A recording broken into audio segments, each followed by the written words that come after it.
बिहार में 15 मार्च तक हो सकता है नीतीश मंत्रिमंडल विस्तार। नीतीश कैबिनेट में नए चेहरों को मिल सकता है मौका। बीजेपी से कई मंत्री बनाए जाने की संभावना।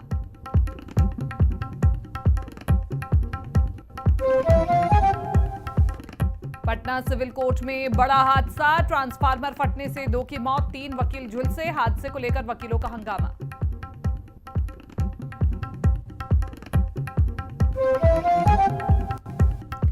सासाराम की कैमूर पहाड़ी पर भीषण हादसा, गुप्तधाम जा रही पिकअप वैन पलटी, 4 महिलाओं की मौत, 7 लोग घायल।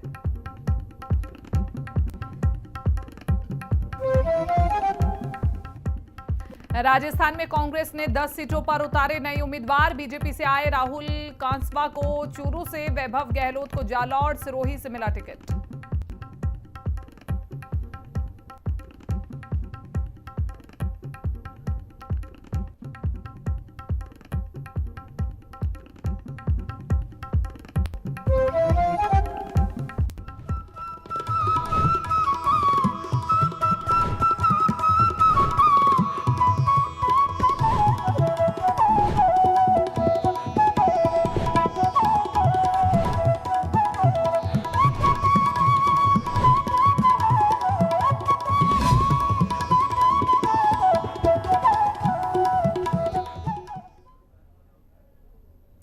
नमस्कार, आप देख रहे हैं आपन बिहार और मैं हूं आपके साथ कीर्ति बिंदल। और बुलेटिन का आगाज बड़ी खबर के साथ कर रहे हैं।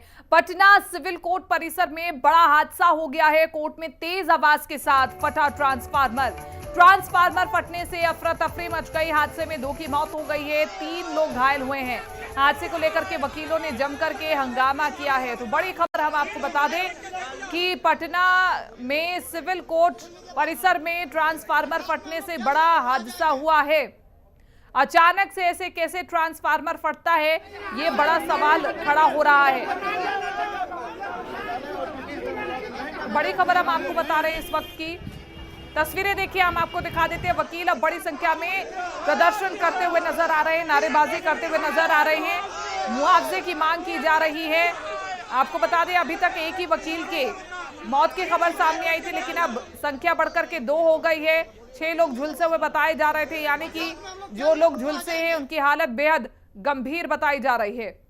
हादसे में 2 लोगों की मौत हो गई है, 3 लोग घायल बताए जा रहे हैं। घायलों को अस्पताल में भर्ती कराया गया है। देखिए, वहां पर पुलिस प्रशासन की टीम भी पहुंच चुकी है।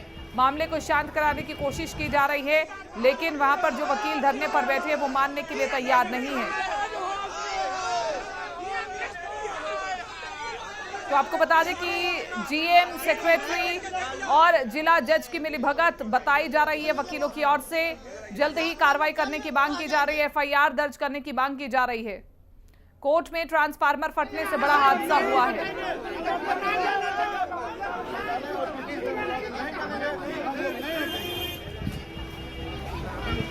वहीं आपको बताएं कि घायलों को 50-50 हजार रुपए के जुर्माने की मांग की जा रही है। अब इस पर जल्द ही देखना होगा कि सरकार की ओर से क्या निर्देश दिए जा रहे हैं।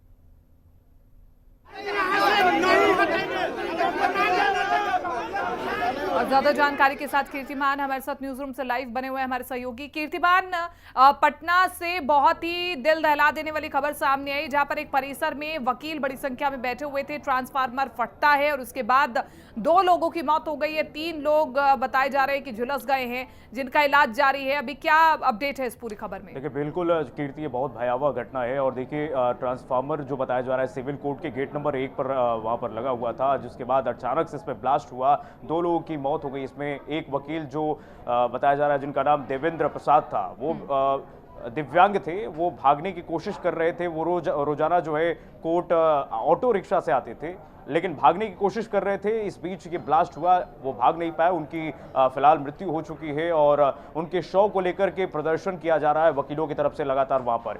और देखिए, लगातार वहां पर डीएम और एसपी पहुंचने की कोशिश कर रहे हैं, वकीलों से बात कर रहे हैं, उनको समझाने की कोशिश कर रहे हैं। फिलहाल जो है वकील जो है प्रदर्शन कर रहे हैं और बताया जा रहा है कि कोर्ट कैंपस में तब हड़कंप मच गया जब ये ब्लास्ट हुआ। इतना तेज ब्लास्ट था कि पूरा कोर्ट कैंपस इससे दहल उठा और गेट नंबर 1 के पास ही ये ट्रांसफार्मर लगा था। गेट नंबर 2 से जो वकील हैं वो भागने की कोशिश कर रहे थे और गेट नंबर 1 के कुछ ही दूरी पर वकील देवेंद्र प्रसाद खड़े हुए थे, वो भी भागने की कोशिश में थे, लेकिन अचानक से जब ये ब्लास्ट हुआ तो वो इस ब्लास्ट के चपेट में आ गए। पहले देवेंद्र प्रसाद की मौत की खबर सामने आई थी, दूसरे अधिवक्ता की मौत की खबर सामने नहीं आई थी, अब दूसरे अधिवक्ता की भी मौत की खबर सामने आई है। क्या माना जा रहा है कि ये संख्या और बढ़ सकती है, क्योंकि जो लोग झुलसे हैं बताया जा रहा है कि वो बहुत बुरी हालत में अस्पताल में पहुंचे, और दूसरा क्या ट्रांसफार्मर में पहले से ही फॉल्ट था या अचानक से फटा? देखिए, दो लोगों की मृत्यु हो गई है, 6 लोग झुलसे बताए जा रहे हैं जिनको अस्पताल में भर्ती कराया गया है। डीएमएसपी लगातार इस मामले की संज्ञान ले रहे हैं और जिला अस्पताल में उनको फिलहाल भर्ती कराया गया है। और फिलहाल जो वकील हैं वो प्रदर्शन कर रहे हैं देवेंद्र प्रसाद के शव को लेकर के कि आखिरकार जब इस ट्रांसफार्मर में इतनी कमियां थी, खामियां थी, तो इसको बदला क्यों नहीं गया पहले? ब्लास्ट हुआ, इसका वेट कर रहा था क्या प्रशासन? इस पर तमाम सवाल वकील कर रहे हैं, प्रशासन से, जिला प्रशासन से तमाम सवाल उठ रहे हैं और लगातार प्रदर्शन भी किया जा रहा है वकीलों की तरफ से। अब देखने वाली बात होगी कि डीएमएसपी क्या कदम उठाते हैं। लगातार हमारी नजर इस बड़ी खबर पर बनी रहेगी, आप हमारे साथ बने रहिए, हम आपसे आगे भी जानकारी लेंगे। और इसी के साथ साथ अगली बड़ी खबर का रुख कर लेते हैं। बिहार में जल्द होगा नीतीश मंत्रिमंडल का विस्तार, जिसका इंतजार किया जा रहा है। 15 मार्च तक मंत्रिमंडल का विस्तार हो सकता है। नीतीश कैबिनेट में नए चेहरों को मौका मिल सकता है। बीजेपी से कई मंत्री बनाए जाने की संभावना भी है, क्योंकि पहले मुख्यमंत्री नीतीश कुमार विदेश दौरे पर गए थे, अब वो वापस लौट आए हैं। तो ऐसे में अब बैठ करके चर्चा होगी किन किन नामों पर मुहर लगती है, बीजेपी कोटे से कितने मंत्री बनाए जाते हैं और जेडीयू से कितने मंत्री बनते हैं, ये देखने वाली बात होगी। लेकिन निश्चित रूप से आगामी लोकसभा चुनावों के मद्देनजर सेटलमेंट पूरी तरीके से की जाएगी। तो नीतीश कैबिनेट में नए चेहरों को मिल सकता है मौका और बीजेपी से कई मंत्री बनाए जाने की संभावना है।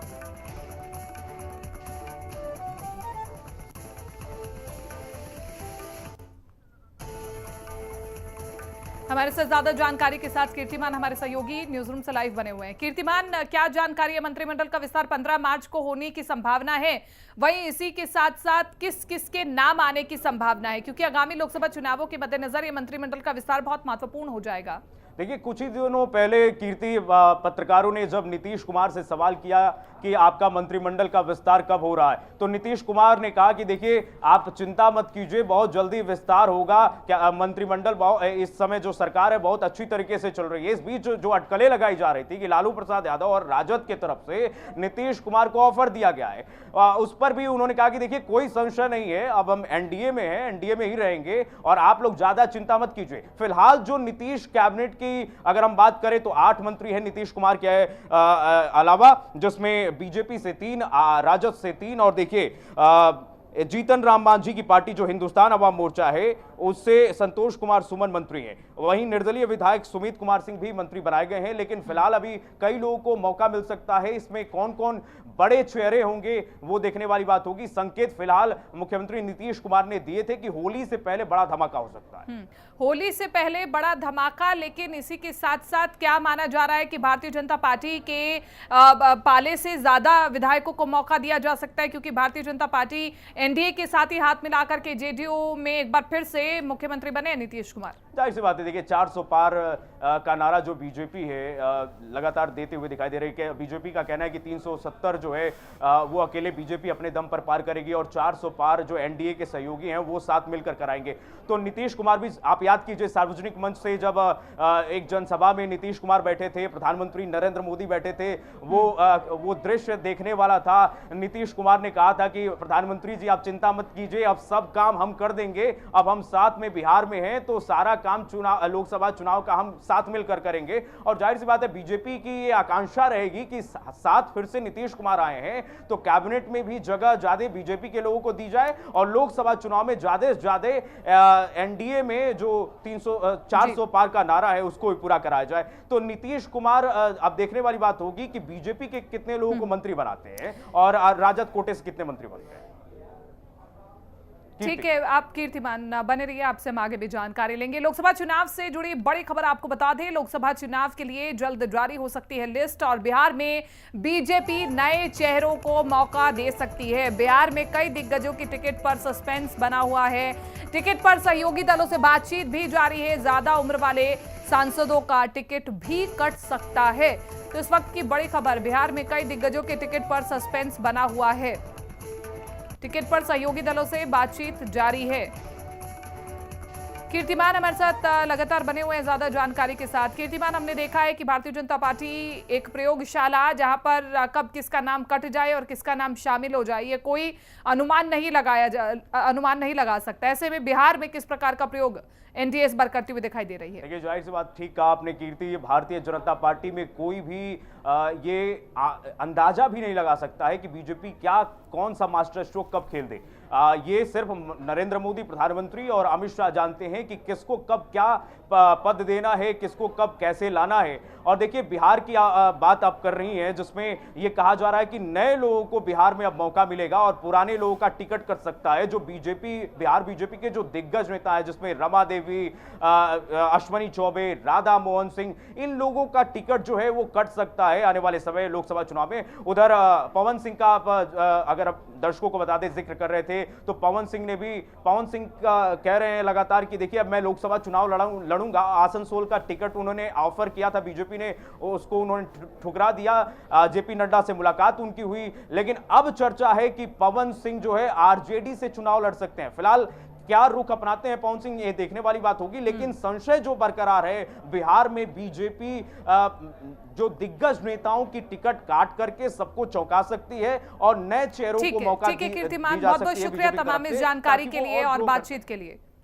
और इसी के साथ साथ आगे बढ़ रहे हैं, खबर रोहतास जिले के सासाराम से है, जहां प्रधानमंत्री नरेंद्र मोदी ने जिले वासियों को एक बड़ी सौगात दी है। गुजरात के अहमदाबाद से विकास परियोजनाओं के उद्घाटन के दौरान प्रधानमंत्री ने 10 नई वंदे भारत एक्सप्रेस को हरी झंडी दिखाकर के रवाना किया और इसी क्रम में रांची से बनारस के बीच भी एक वंदे भारत ट्रेन को हरी झंडी दिखाई, जिसका सासाराम रेलवे स्टेशन पर भी ठहराव सुनिश्चित हुआ है। और वंदे भारत ट्रेन के ठहराव को लेकर के सासाराम रेलवे स्टेशन पर एक कार्यक्रम का आयोजन किया गया, जहां ट्रेन के स्टेशन पर पहुंचने पर स्थानीय भाजपा सांसद छेदी पासवान ने ट्रेन को हरी झंडी दिखाकर के रवाना किया।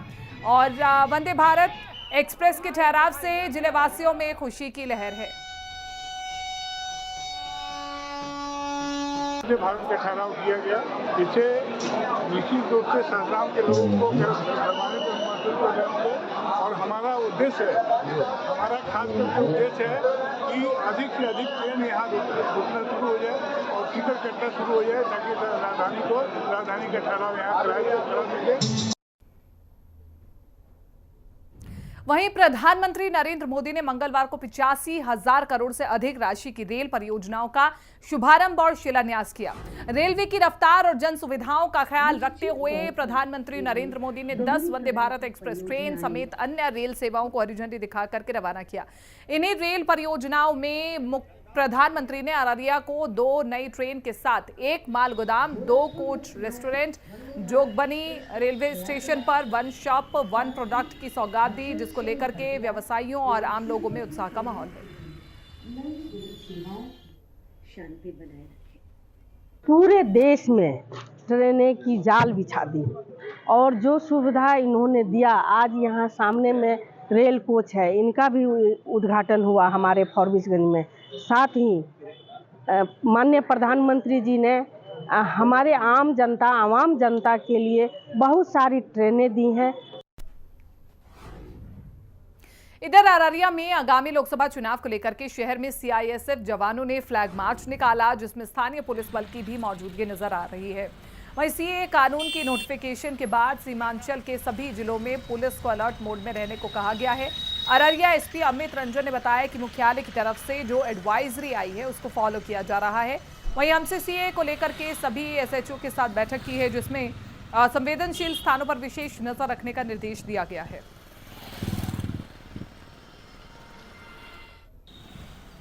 सेंट्रल गवर्नमेंट के द्वारा कल सीए का नोटिफिकेशन जारी किया गया है, तो उसके तहत जो भी एडवाइजरी आई है मुख्यालय के द्वारा हम लोग उसको फॉलो कर रहे हैं। विभिन्न एसएचओज के साथ हम लोग ने मीटिंग भी की है और सभी जो संवेदनशील स्थल है उसमें सतर्क रहने और विजिलेंट रहने को बोला गया है। और जो भी जगह पे प्रोटेस्ट वगैरह होगा तो उसके उपलक्ष्य में हम लोग डिप्लॉयमेंट करेंगे, और जो भी संवेदनशील स्थल है उसमें हम लोग लगातार मॉनिटरिंग कर रहे हैं।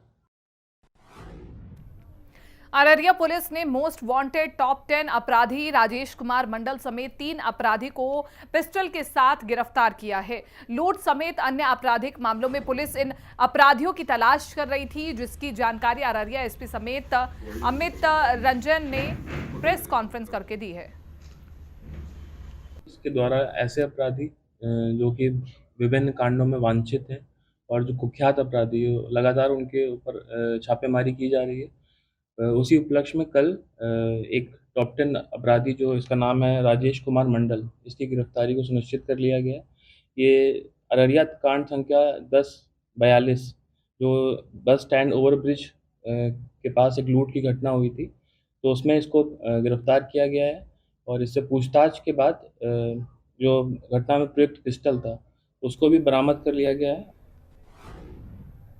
किशनगंज में अंतर्राष्ट्रीय महिला दिवस के मौके पर खगड़ा स्थित खेल भवन परिसर में सम्मान समारोह का आयोजन किया गया। वही कार्यक्रम की शुरुआत जिला लोक शिकायत निवारण पदाधिकारी मनोज कुमार, जिला सूचना और जनसंपर्क अधिकारी कुंदन कुमार सिंह ने संयुक्त रूप से दीप प्रज्वलित कर की है। और इस दौरान समाज में बेहतर कार्य करने वाली समाजसेवी महिलाओं को मोमेंटो और शॉल ओढ़ करके सम्मानित किया।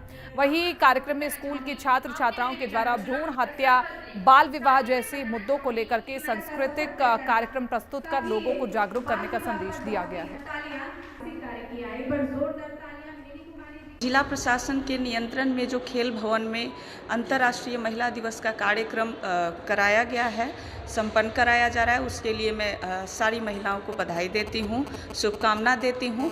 और बताना चाहती हूँ कि आज जो हमारे यहाँ खेल भवन में नियर खगरा जो प्रोग्राम आयोजित कराया गया है जिला प्रशासन के नियंत्रण में, इसमें प्रत्येक स्कूल की बच्चियों का प्रोग्राम कराया गया है। अलग अलग तरह के डांस परफॉर्मेंस हुए, नुक्कड़ नाटक के माध्यम से बच्चियों ने बेटी बचाओ बेटी पढ़ाओ अभियान का संदेश दिया है। बहुत सी महिलाओं ने गीत के माध्यम से बेटी बचाओ और अंतर्राष्ट्रीय महिला दिवस कार्यक्रम का संदेश दिया है। मैं आज इस प्रोग्राम में उपस्थित हुई, बहुत ही अच्छा लगा। प्रोग्राम महिला बाल विकास निगम के तरफ से वन स्टॉप सेंटर की तरफ से प्रोग्राम हुआ है। और इस तरह का मंच अगर सुदूर ग्रामीण की महिलाओं को मिलती है और उनको अपनी अधिकार को पहचानना, उनको अपनी राजनीतिक, सांस्कृतिक अनेक कलाओं को निखारने के लिए, उपलब्ध कराने के लिए मंच तैयार किया जाता है, उनसे एक प्रेरणा भी लिया जाता है कि और भी महिलाएँ जो हैं आगे बढ़े, आगे आएँ कि हम अपने आप को कैसे पहचान सकते हैं। मुझे यहाँ सम्मानित किया गया क्योंकि मैं अपने क्षेत्रीय भाषा को आगे लाने में अपना योगदान दे रही हूँ। सिर्फ मुझे ही नहीं, मेरे जैसी उन 1000 लड़कियों को, उन 1000 महिलाओं को सम्मानित किया गया है मेरे द्वारा, जो यह सोचती है कि मैं आगे नहीं आ सकती, वो एक प्रेरणा लेंगी और मैं जहाँ हूँ कल वो भी यहाँ आ सकती है। मैं जिला प्रशासन का हार्दिक धन्यवाद करती हूँ जिन्होंने मुझे यहाँ सम्मानित किया। और हम महिलाओं के लिए यह एक विशेष कार्यक्रम रखा। बहुत ही अच्छा प्रोग्राम रखा गया है महिलाओं के लिए। इससे मतलब ये प्रोग्राम से क्या होता है कि हमारे अंदर एक मतलब ऊर्जा, ऐसी नई ऊर्जा आ रही है कि लगता है कि हम भी कुछ हैं, मेरा भी कोई वजूद है, हम भी कुछ कर सकते हैं। तो जितनी हमारी सारी बहन बेटियां हैं, सभी को मैं कहूँगी कि खुले आसमान में पंख फैलाकर उड़ो, तुम स्वतंत्र हो, किसी के अधीन मत रहो। सासाराम के रोहताश में बड़ा सड़क हादसा हो गया है। गुप्ता धाम मंदिर के पास तेज रफ्तार का कहर देखने को मिला। ओवरलोडिंग के कारण श्रद्धालुओं से भरी हुई पिकअप पलट गई। हादसे में 4 लोगों की मौत हो गई है, 7 लोग घायल बताए जा रहे हैं।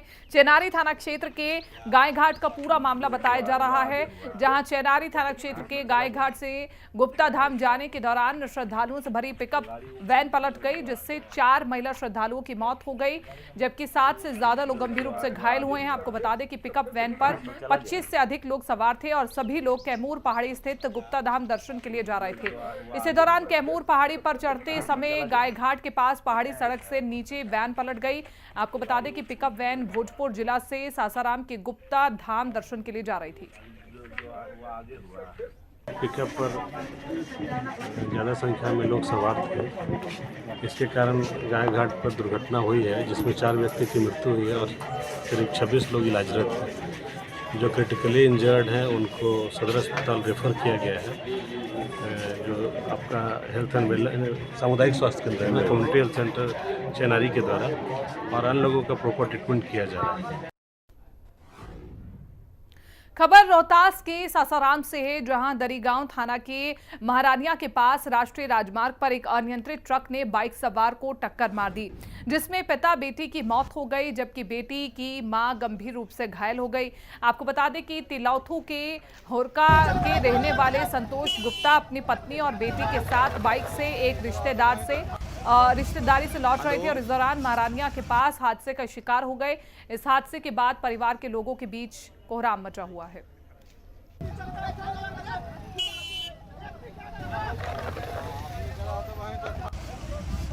हेलो,